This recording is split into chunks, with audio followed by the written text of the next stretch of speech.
Okay, let's dive right in. There's been just a ton of new info dropping about the next Resident Evil game. Some really exciting stuff. Absolutely. We're talking about Resident Evil 9, but the official title is Resident Evil Requiem. Requiem, yeah. And this is the 9th main one in the series, the legendary horror franchise. That's it. And our job today really is to break down all these juicy details for you. We're going to cover, the core concept, the new hero, gameplay stuff. Right. The goal is that by the end of this, you'll feel totally up to speed and probably even more hyped than you already are. Definitely. So first things first, the hard facts. It is the 9th mainline game. Check. And release date. February 27th, 2026. So mark that down. Got it. February 2026 and platforms. It's coming to PlayStation 5, Xbox Series X and S, and PC via Steam. The usual suspects for current gen. Okay, solid start. But let's get into the really interesting stuff. This core concept, the director, Koshi Nakanishi, called it an addiction to fear. Yeah, it's a fascinating phrase, isn't it? The idea, as he put it, is that players feel a kind of release, maybe even pleasure, right after they overcome something scary. So the fear itself isn't the point, it's the aftermath. Exactly. They want you to, seek out that feeling again and again. So it's scary, but it's also fun. It's about turning fear into something enjoyable, something that keeps you playing. An addiction to fear. Wow, how do you even design for that? I mean, is it like you get rewards for facing scary things head on, or... It sounds more psychological, maybe. Yeah. Like the game conditions you. The horror becomes the hook, not just the obstacle. It's a really ambitious design philosophy, I think. It really is, and it ties into the title too, right? Requiem? Definitely. Nakanishi specifically said it's like a eulogy or an homage, for all the characters who've been through hell in these games. Right, going all the way back to Umbrella and Raccoon City. He called it a significant milestone. And think about the timing. The release, Feb 2026, is just before the series' 30th anniversary in March 2026. Oh, wow, good point. So Requiem feels even heavier then, like it's marking the end of an era maybe, right on the anniversary? Could be, could definitely be. It feels very intentional. Okay, so speaking of new things, the protagonist. We're not playing as Leon or Chris or Jill this time. Nope. Meet Grace Ashcroft. She's an FBI data analyst. An FBI analyst. Okay. What's her deal? Well, the key thing they're emphasizing is that she's introverted. And she expresses fear easily, really easily. Unexpected, compared to the usual action heroes. Exactly. It's a deliberate choice. They want her to mirror the player's fear, make it more immersive, more relatable, maybe. So less John Wick Leon, more someone who actually feels the horror. I remember reading they actually thought about Leon for the lead. Yeah, but apparently decided he's just survived too much. How do you realistically portray him being terrified anymore? Huh, fair point. He's seen it all. So Grace brings that vulnerability back. Do you think fans of the more action-y games like RE4 Remake or Village will go for that? That's a good question.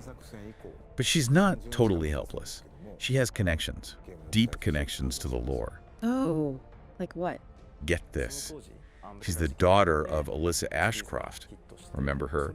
The journalist from Resident Evil Outbreak. The PS2 game. Wow. Deep cut. Okay, so she has series history baked in. Right, and her story states at the Wrenwood Hotel. She's there investigating her mom's murder. Alyssa's murder, so that pulls her right back into the whole Raccoon City legacy, doesn't it? Precisely. And even though she starts out vulnerable, remember, she is an FBI agent. She's got weapon skills. She's got, calm, deductive reasoning. Okay, so there's room for growth. She starts scared, but has the tools to potentially become, well, maybe not Leon, but competent. That could be a really cool arc. I think so, too. And where does this journey take her? Back to the place everyone wants to see again. Raccoon City. Raccoon City. It's the first mainline game to actually go back there since it was destroyed. That's huge. It really is. But wait, how does that even work? Wasn't it nuked? How can you explore a radioactive crater? See, that's the twist. New lore just dropped. The game's set 30 years later, and they've clarified. It wasn't a nuclear bomb. No. What was it then? A thermobaric weapon. Big difference. Thermobaric. Okay.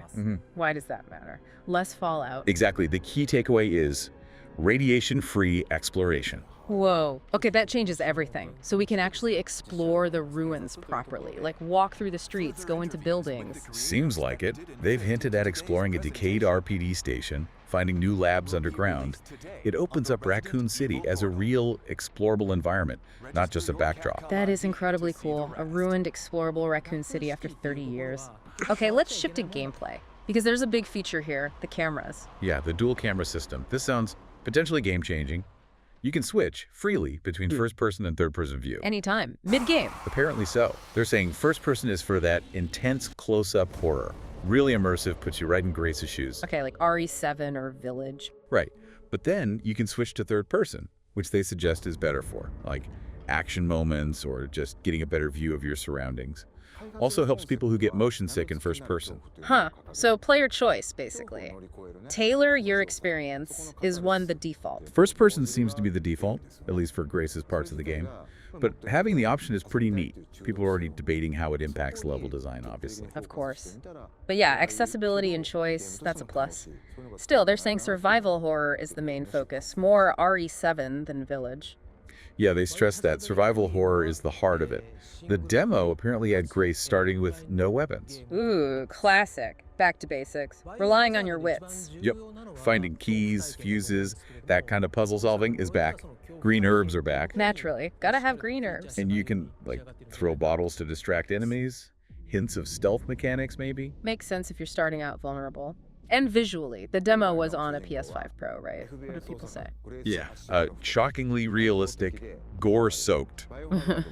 Lots of talk about dynamic shadows, really gruesome detail. Sounds like it's leaning into the visceral horror pretty hard. Hope it serves the atmosphere, not just gore for gore's sake. But you can't have Resident Evil without a monster chasing you. Oh, they've got one. The descriptions are unsettling. A giant, grotesque, witch-like monster. Witch-like, okay. And it stalks Grace relentlessly in the demo, bursts through walls, apparently takes bites out of corpses. Someone compared it to that painting, Saturn devouring his son. Yikes. Okay, so definitely in the tradition of Mr. X, Nemesis, Jack Baker, Lady D. A proper stalker enemy. Tied to a new T-virus strain, supposedly, which of course brings up the That stalker debate, yeah. Love or hate him. Do they add tension or just become annoying after a while? Exactly. Mr. X was terrifying, but sometimes you just wanted him to leave you alone for 5 minutes, right? Totally. It's a fine line. Hopefully they pace this new one well. Maybe it has more complex behavior or something. Yeah, maybe tied more into the story so it doesn't just feel like a constant obstacle course. We'll see. Okay, moving on to stuff that's not quite confirmed, but the rumors are flying. Second playable character. This is the big one. Strong leaks, really strong, suggest Leon S. Kennedy is in the game. Significantly. Leon? Really? After they said he wasn't suitable for the lead. Well, the theory is he's a secondary protagonist. Maybe his sections are playable only in third person. To complement Grace's first-person focus, that would make sense with the dual camera thing. One character for horror, one for action. Kind of fits, doesn't it? And his voice actor, Nick Apostolides, reportedly worked on a big project around the right time. Feeds the speculation. The fans would go nuts for Leon's return, though I'm sure others are hoping for Jill or Sherry or Rebecca. Oh yeah, the wish lists are long.